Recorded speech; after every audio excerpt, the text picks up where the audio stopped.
Hey everybody, it's Stevo. Welcome to Skydive Houston. I have had a lot of time on my hands, so I decided to kind of give a little video narration of some of my skydives here. And they're a little bit out of order, but this first one is, you could probably see my wingsuit in the frame right at the beginning. Anyway, I did a wingsuit jump. One of my favorite exits is to exit out on my back like that. You get to watch the plane fly off. It's pretty neat as you flip upside down and start flying pretty much immediately away from it.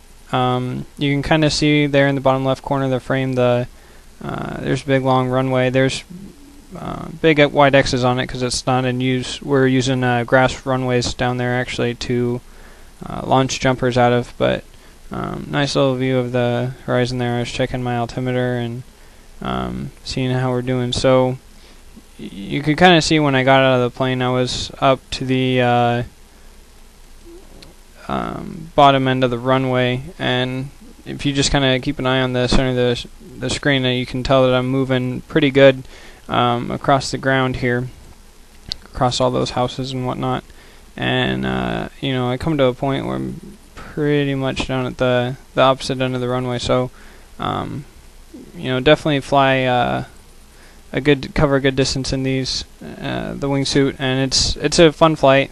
The video's not terribly exciting. It's just kind of a shot of the ground and me looking around, but overall they're still really fun jumps. And if you look at the timer on this, it's just about 2 minutes of free fall here with my wingsuit, so it's always a good time to just fly around a little bit, really peaceful, and build some free fall time. So get a little steer on opening, turn it back to the drop zone.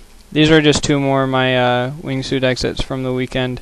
Same kind of drill. Watch the plane fly off. That one I kind of looked back for it one more time to see it, and you can see the clouds on the underneath that. That was a pretty interesting jump going by those clouds and everything. And there it goes. Woo! The plane. So anyway, the flights got kind of long and boring, so I cut them out. But here's a sit fly jump that I did with this guy, Scott. And you can, again, kind of see those clouds in the background. That was kind of interesting to fly through those, or well, by those. We don't go through clouds. Shh. But just to fly by them. And just an added fun to the scenery. Little 360 for you there. Sit flying with Scott. We didn't really get a ton of docs. We hadn't flown with each other before. Didn't really know a lot about how each other flew. So we had a little trouble matching fall rate and everything. But it was fun just to fly. And here I go head down for the break off.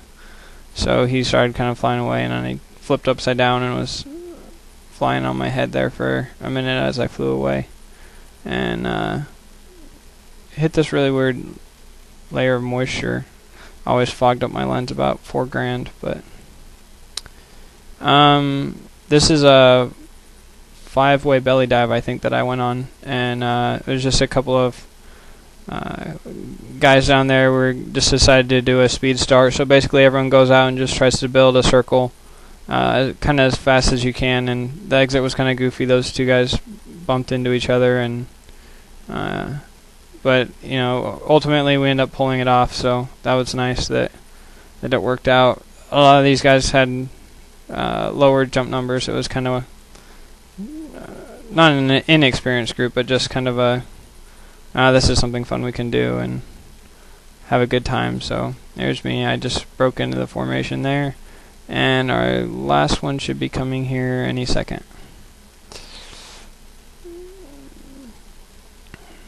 There he is.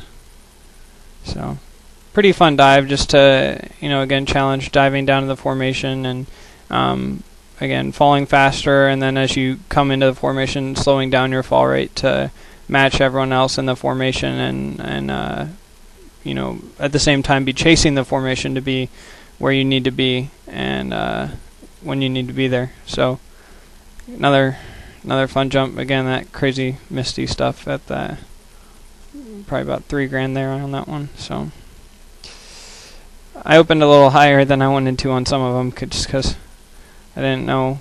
I had to look for the drop zone for a little bit, but this is actually a 9-way, kind of the same thing, but there's 9 people on it. I missed the guy's count here. I was looking at this dude to the right, and somebody said go, and so I just get kind of tackled out the door, and I'm spinning all over the place here, trying to get stable on exit. But you can see a couple guys really smoking down there. They're already down to the formation.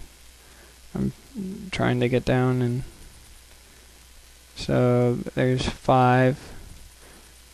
The guy in the black and white jumpsuit to my right is really emphasizing everyone to get their grips on hands and not just wrists or elbows, because the next part of the move that we do in the formation is everyone goes to a sit. So it's very imperative that you have hands so you can hold the formation together. Not everyone did, and so he just gave the signal there to go to the sit, and it broke apart really fast because no one had really good grips. Well, not no one, but not everyone had good grips that would facilitate the bumpiness that move causes. So that was really fun. That was probably the largest formation I've ever successfully built. I've planned pretty big ones, but it's rare that you get experienced enough jumpers, that many that want to do that kind of thing that works out. So decided to do a little 4-way. So this is kind of, a lot of competitions are built around 4-way, and you do build different formations with your bodies to get points. So we were exited in one. This is the second one. Then we spin the 2 pieces of it, and I take my grip there, so that would have been another point.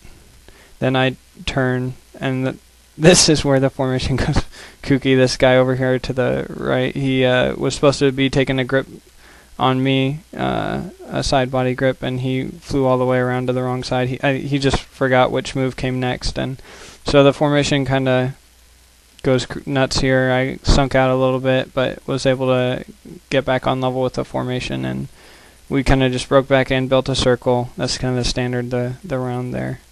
And we're like, okay, it's about time to go.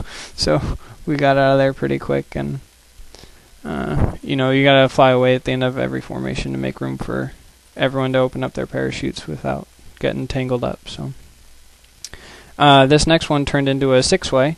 So again, trying to do that same thing where we're just exiting one way, and they exit a 4-way there. So I was the 5th, and then the 6th exited separately, dove out after. So I break into the formation. There's our 6th breaking in just there, and we give the cue to go to the move the first point. So those 2 guys in the middle took grips. Then we got our grips on this side. We were on each of this guy's legs in the back, but the other 2 on the other side are struggling to get their grips. The formation was moving really bad. So there's number 5. He just got in, and number 6 kind of went flying off. The way that the formation was flying when we were building our side caused it to be flying away from the other 2 guys. So that's why it took them a long time to catch up to the formation and get into where they needed to be. So that was just kind of an interesting jump, though. I was pretty proud of myself with my exit. The video wasn't the best. It would have been nice to keep them in frame. They popped off the top of the frame, but and this last one I was trying some interesting stuff. It's a 7-way. I was supposed to be video only. Kind of did a backflip on exit there. That was unintentional, but I was pretty proud of myself keeping the formation in frame for the most part on this dive. They're definitely all over the frame, which is not desirable, and I tried to do some different angles and whatnot, but you don't have a lot of time to think about that, and it probably doesn't do the formation the most justice with me trying to get different shots and whatnot, different angles or interesting angles or whatever. But they were kind of trying to build that same formation with the 2 guys in the middle and then 2 people on each of their legs on the outside, and they're just get it there, and then the guy in the white falls out again. So kind of interesting to see another angle on kind of the same dive flow, the same set of formations they were trying to build. So anyway, that was kind of a record of my jumps for the weekend, and it was a good weekend. Lots of fun. And this is a shot out at the door of the plane on the climb to altitude. Again, just with all those clouds everywhere. There, you can see there's tiny little holes in it here and there, but it was just pretty funny. Right about 4,000, between like 4,000 and 5,000 feet, there were just clouds everywhere.